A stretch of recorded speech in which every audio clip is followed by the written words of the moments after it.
Mesdames et messieurs, bonjour et bienvenue dans cette nouvelle édition du journal de 13h sur la télévision du Monde. Ouvrons cette actualité avec cette réception du Premier ministre dans le cadre du dialogue annoncé par son Excellence Paul Biya. Le Premier ministre Joseph Dion Ngouté a ouvert le bal des consultations en recevant une délégation du SDF à l'immeuble Étoile du côté de Yaoundé, capitale politique du Cameroun. Yves Sanjo.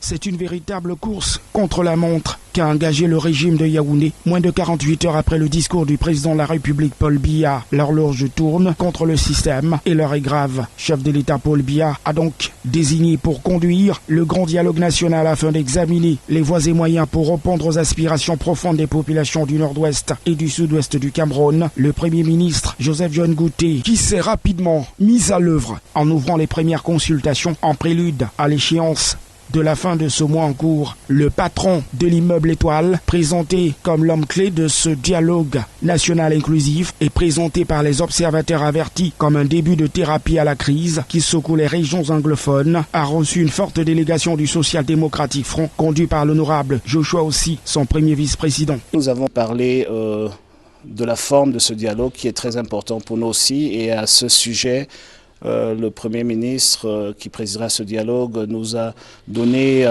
des éclaircissements. Et ce groupe du Parti de la Balance, constitué de parlementaires, députés, sénateurs et autres membres du comité exécutif du NEC, a exposé au Premier ministre pour transmission au chef de l'État les conditions préliminaires pour leur participation à ce dialogue national inclusif attendu, des préoccupations, des propositions et quelques préalables qui ont été notés par le chef du gouvernement qui a par ailleurs au cours de cette concertation, selon des sources filtrantes, donné des éclaircissements par rapport à la forme et le format du dialogue. En rappel, à travers un message télévisé le 10 septembre dernier, Paul Biya avait indiqué que le dialogue réunira une palette diverse de personnalités parlementaires, hommes politiques, leaders d'opinion, intellectuels, opérateurs économiques, autorités traditionnelles, autorités religieuses, membres de la diaspora et bien d'autres.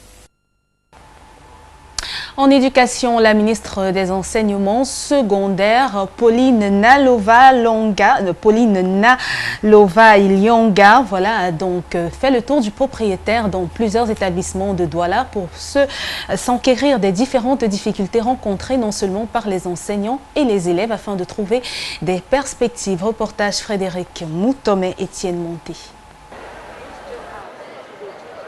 Au lycée technique de Douala-Koumassi, première étape de cette descente sur le terrain du ministre des Enseignements secondaires, Pauline Nalova-Ilionga est tout d'abord frappée par l'environnement scolaire particulièrement vétuste. Et après constat, elle prescrit en priorité la restauration des bâtiments. The fence should be a priority. But that doesn't mean that we're doing all at one time, because that will make people to steal. They should work within their budgets. That, madam, this school has something for maintenance.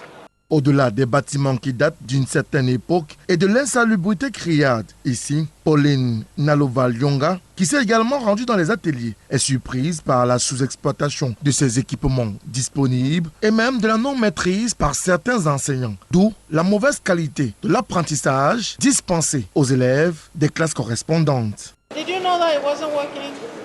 It has not worked for 30 years. But fortunately, the Parent Teachers Association, they did something here. But for 30 years, in other words, whom have you been training? Who has been, why are you taking fees from children when you are not training the children? Les leçons ici. Depuis la rentrée scolaire, madame, ce n'est que la reconnaissance des ateliers. Dans les derniers TPK, donc vous avez amené les enfants ici pour voir ça? C'était l'examen officiel, madame. Maintenant, on s'apprêtait à faire que les enfants viennent faire la reconnaissance des ateliers. Face à cet inconfort soulevé par le ministre des Enseignements secondaires, les responsables du lycée technique de Koumassi ont sollicité l'indulgence, mais aussi l'accompagnement de la tutelle pour poursuivre le processus de réhabilitation enclenché dans les ateliers. Si madame le ministre nous dit APE, vous voyez avec le proviseur et le délégué, avec le concours de monsieur, pour qu'il y ait ces renforcements, vous nous donnez le OK, nous serons prêts à financer. Et même les autres ateliers. Take note. Même les autres ateliers, nous serons prêts à financer pour le renforcement de l'éducation de nos enfants. Oui, madame. Oui, il nous manque aussi à réhabiliter l'avenir. On a réhabilité rien que les ateliers l'année passée. Donc, tous ces ateliers que vous voyez, Il y a combien de... il y a plusieurs ateliers. Nous avons 8 ateliers. 8 ateliers. Et on a réussi à réhabiliter 2. Celle-ci et F3, là où il y a l'électricité. Elle n'est même pas encore finie. Donc, nous voulons le hockey de la hiérarchie pour continuer. Autre lieu, nous sommes ici au lycée bilingue de Deido, réputé être insécure. Après un tour du propriétaire dans cet établissement public général bilingue qui avait défrayé la chronique en fin d'année scolaire 2018-2019 avec le décès de Blaireau Tsanou, l'administration du lycée bilingue de Deido rassure avec une série de réformes mises en place aujourd'hui pour faire face aux défis d'une éducation de qualité. Après l'incident qui s'est produit l'année dernière, nous avons cherché des voies et moyens pour que cet établissement soit stabilisé. Parmi ces voies et moyens, je vais citer, nous avons renforcé toute la barrière du lycée. Nous avons changé la tenue, comme vous pouvez voir, parce que ceux qui ont commis cet acte étaient des intrus dans ce lycée. Et tous les lycées autour portant la même tenue, lorsqu'il y avait un intrus au lycée bilingue de Deido, il était difficile de les identifier. Nous avons donc tenu une réunion avec les parents d'élèves qui eux-mêmes ont décidé que nous changions la tenue pour que ce soit unique. Nous avons fait des guerpilles. Tous les bars qui avaient tout et tous les vendeurs. Ça n'a pas été facile, mais nous avons réussi à le faire. Tous les matins, il y a une fouille systématique à partir du portail. Des efforts multiples, salués à juste titre par le ministre des Enseignements secondaires qui invite le corps administratif du lycée bilingue de Deido et de bien d'autres établissements publics et privés, même confessionnels de Douala, à multiplier des actions significatives sur le terrain afin de respecter le cahier des charges à eux confié par les pouvoirs publics. All the principals to work within their budgets. And that it is coming time by the end of this month when we are distributing money. But I want to see their plans. That if they have to do, they do not have to do 100% what they have to do. They can do 50%, 75%, etc. as the money is being divided. So they do their budgets according to what they have. En quittant ces différents établissements visités de la capitale économique du Cameroun, Douala, Pauline Naloval-Yonga a pris l'engagement de revenir pour non seulement évaluer la mise en œuvre effective des différentes recommandations prises et prescrites, mais au-delà de sanctionner, le cas échéant, les responsables indélicats qui brillent par l'inertie et le manque de sérieux. Restons en éducation, mais allons cette fois-ci dans la région du Nord, notamment à Garoua, où des enseignants de l'enseignement secondaire se sont réunis dans le cadre de leur traditionnel sectoriel. La rencontre était présidée par Jean Abatéidi, gouverneur de la région du Nord. Reportage.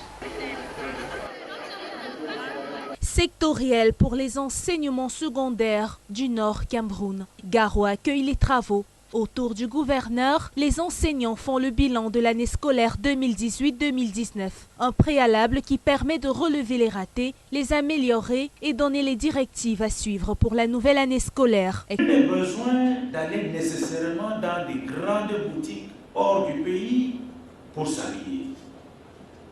Mais le plus important, c'est de faire en sorte que ce qu'on met sur soi soit propre. Beaucoup vont le rétorquer et Néo nous fait quelques petits soucis. Même dans nos traditions, on avait le fer à repasser à charbon. Jean Abatédi invite les enseignants à redonner les blasons de cette noble profession. Il est question de la qualité des enseignements et des résultats. Beaucoup de mesures pour améliorer les conditions ou bien le niveau des réussites de nos candidats ici au Nord. D'abord, il y a les exposés que les ICR, les cordeaux ont préparés pour exposer. Là, il y a beaucoup de techniques pour améliorer les performances de nos candidats ici. Des points sur lesquels le corps enseignant est appelé à travailler pour le bon déroulement de l'année scolaire 2019-2020 dans le Nord Cameroun. Et puis sectoriel de la rentrée scolaire 2019-2020 dans la région de l'Ouest, Awafonka Augustine, qui préside les travaux, interpelle et appelle d'ailleurs à la bonne gouvernance. Pour le gouverneur, l'année passée a laissé entrevoir certains manquements qu'il faudrait améliorer, des manquements de la part des enseignants et des apprenants. Un reportage d'Adrienne Nobodem et d'Herbert Kwamon. Absentéisme, retard ou abandon de poste par certains cadres de l'éducation. Taux de couverture des programmes encore insuffisant dans certaines localités. Gestion pas toujours orthodoxe des fonds publics alloués à l'éducation. Persistance des actes de délinquance chez les apprenants. Awafonka Augustine durcit le ton à l'ouverture de la sectorielle de rentrée scolaire 2019-2020 des enseignements secondaires pour l'Ouest Cameroun. Le numéro 1 de la région appelle à la bonne gouvernance et à privilégier la performance. Sur les plans administratifs et pédagogiques, on retient de l'année scolaire 2018-2019 que sur un total de 176 622 candidats présents aux différents examens et concours de la session 2019, 115 756 ont été déclarés admis, soit un taux de réussite de 66,38% contre 60,69% pour la session 2018. J'ai demandé aux responsables des enseignements secondaires de l'Ouest d'améliorer les performances pour cette année académique. Pour cela, ils doivent respecter toutes les consignes qui ont été données. En plus, veiller à ce qu'il y ait un bon dispositif sécuritaire à l'intérieur de leur établissement. De tout faire pour que l'environnement de travail soit serein et d'encadrer les déplacés internes. Bien sûr, ils doivent savoir que l'assiduité, l'engagement sont des principes pour avoir et atteindre de bons résultats. Pour l'année scolaire en cours, plusieurs axes stratégiques seront au centre des préoccupations de la communauté pédagogique à l'ouest du pays. On parle de l'amélioration des performances des apprenants, mais aussi un assainissement du cadre de travail et d'apprentissage, avec en prime la lutte contre toute forme de déviance en milieu scolaire. Notre idéal, c'est d'améliorer les résultats et d'améliorer le système éducatif dans le sens de l'application des instructions de son Excellence Madame le ministre des Enseignements secondaires qui prône le clean school, c'est-à-dire l'école propre, une école pleine d'éthique, débarrassée des souillures, des froissures, une école débarrassée de corruption, de tribalisme. Voilà un peu globalement ce que nous allons faire cette année. À titre de rappel, l'année scolaire 2019-2020 au niveau des enseignements secondaires est placée sous le thème « École propre, gage de réussite scolaire et de meilleures perspectives professionnelles ». Merci Adrienne Nobodem. Allons à présent en sport où le ministre des Sports et de l'Éducation physique, Narcisse Mouele Kombi, a débuté sa tournée de contrôle de chantier à Bafoussam au stade Bamendi, un stade d'une capacité de 15 000 places. Des précisions avec Zobel Apollinaire Mbon. Infrastructures sportives que le ministre des Sports et de l'Éducation physique, le professeur Narcisse Mouele Kombi, a commencé sa tournée à Bafoussam, notamment au stade municipal de Bamendi, d'une capacité de 1500 places assises. Ici, le taux d'avancement des travaux est de 95%. La pose de la toiture, des chaises ainsi que du pylône d'éclairage a déjà eu lieu. L'écran géant d'affichage est bel et bien en place. Les vestiaires sont entièrement équipés. Au stade municipal de Bouddha, d'une capacité de 2500 places assises, les ouvriers s'attellent à fixer la charpente et les chaises au niveau des deux tribunes.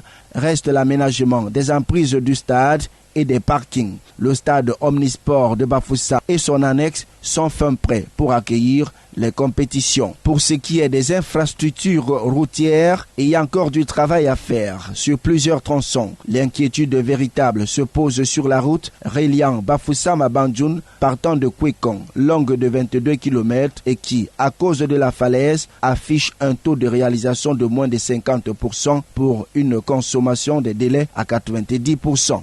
Au niveau de l'aéroport, si la clôture est entièrement terminée, les travaux de balisage de la piste d'atterrissage pour des vols de nuit n'ont toujours pas démarré. Mais en général, c'est un ministre des Sports et de l'Éducation physique satisfait au regard de la nette avancée des travaux sur le terrain. Le constat est celui d'avancées significatives. Le constat est celui d'évolutions notables et positives qui nous permettent d'exprimer un sentiment de satisfaction. Et le site de Kwekhlong est emblématique de ce que les très hautes prescriptions du président de la République, tendant à ce que les travaux de réhabilitation et de construction des différentes infrastructures dédiées au Chan et à la CAN soient accélérés, sont effectivement respectés. Bien que satisfait, le patron de sport n'a pas manqué de formuler quelques recommandations à l'endroit des entreprises en charge des travaux sur les différents sites. Un certain nombre de réglages liés aux finitions et aux lots technologiques qui interviennent toujours après le gros œuvre, après réception du gros œuvre, qui sont en cours, mais au regard de l'ampleur de ce qui a déjà été réalisé, nous sommes fondamentalement optimistes et lorsque nous faisons la prospective à l'horizon du temps qui nous reste à couvrir jusqu'à l'accueil du Chan en 2020 et de la CAN en 2021. Comme les autres villes que le ministre des Sports et de l'Éducation physique a visitées, les infrastructures dans la ville de Bafoussam doivent présenter un visage plus reluisant avant l'arrivée de la mission d'inspection de la Confédération africaine de football annoncée dans les tout prochains jours. Ouvrons la page internationale, allons en Espagne où le bilan fait état de 3 morts après les pluies torrentielles abattues dans la région du sud-est du pays. Même si la météo semble aller en la faveur des habitants, les autorités locales invitent toutes les populations à rester chez eux. Nos confrères d'Euronews. Le bilan s'alourdit après les inondations qui ont frappé le sud-est de l'Espagne. Une 3e personne est morte ce vendredi matin. Coincé dans sa voiture, l'homme de 61 ans s'est retrouvé pris au piège dans un tunnel à Almería, en Andalousie. Les secours sont intervenus pour extraire les occupants du véhicule, mais seulement 2 des 3 personnes présentes ont pu être sauvées. Les pluies torrentielles qui se sont abattues ce jeudi sur une partie du pays avaient déjà fait 2 premières victimes, âgées de 70 ans. Le couple qui circulait en voiture s'est fait surprendre par la montée des eaux dans la région de Castille-La Manche. Parmi les provinces touchées par les inondations, Alicante, Murcie et Valence, où les établissements scolaires ont dû être fermés par mesure de sécurité. Si les conditions météorologiques se sont quelque peu calmées, certaines régions du sud-est sont toujours placées en alerte rouge. Les autorités locales ont à nouveau recommandé aux habitants de ne pas quitter leur domicile et d'éviter d'utiliser leur voiture. Allons à présent au Brexit, alors qu'on est toujours dans la perspective sans accord. Le 31 octobre se rapproche. Que se passera-t-il pour les pensions et couvertures de santé des ressortissants britanniques résidant en France? Élément de réponse avec nos confrères d'Euronews une fois de plus. À Gwarek, les amis de Boris Johnson se comptent peut-être sur les doigts d'une main. Dans cette petite ville de 900 habitants, des Côtes-d'Armor en Bretagne, un quart de la population est britannique. Mais que se passera-t-il pour leurs pensions et leur couverture santé en cas de Brexit sans accord le 31 octobre? Dans cette épicerie, la stratégie de Boris Johnson en inquiète plus d'un. Je pense que c'est un dictateur. C'est sa façon de penser ou rien. Ce qui compte, c'est lui. Il ne pense pas aux gens. Mais ces petits commerces doivent penser à l'avenir et vite, afin d'anticiper d'éventuels blocages liés au Brexit. Maintenant, nous nous rapprochons un peu plus du Brexit. Nous sommes en contact avec le sud de l'Irlande pour pouvoir approvisionner notre magasin là-bas. Plus de 10 000 Britanniques vivent en Bretagne. Certains, comme Evelyn Wilson, possèdent une résidence secondaire à Gwarek. Mais devant tant d'incertitudes, cette retraitée envisage de vendre. Ce sont les actes de ma maison et ça me brise le cœur, mais que puis-je faire? C'est trop d'indécision et le système de santé ici en France serait trop difficile pour moi à mon âge. En cas de Brexit sans accord, la France a déjà annoncé qu'elle maintiendrait les droits sociaux des Britanniques résidant en France pendant 1 an, le temps de leur laisser demander un titre de séjour. Et c'est la fin de cette édition du Trésor. Prochain rendez-vous avec l'information quand il sera 20h. Bon après-midi à tous. Au revoir.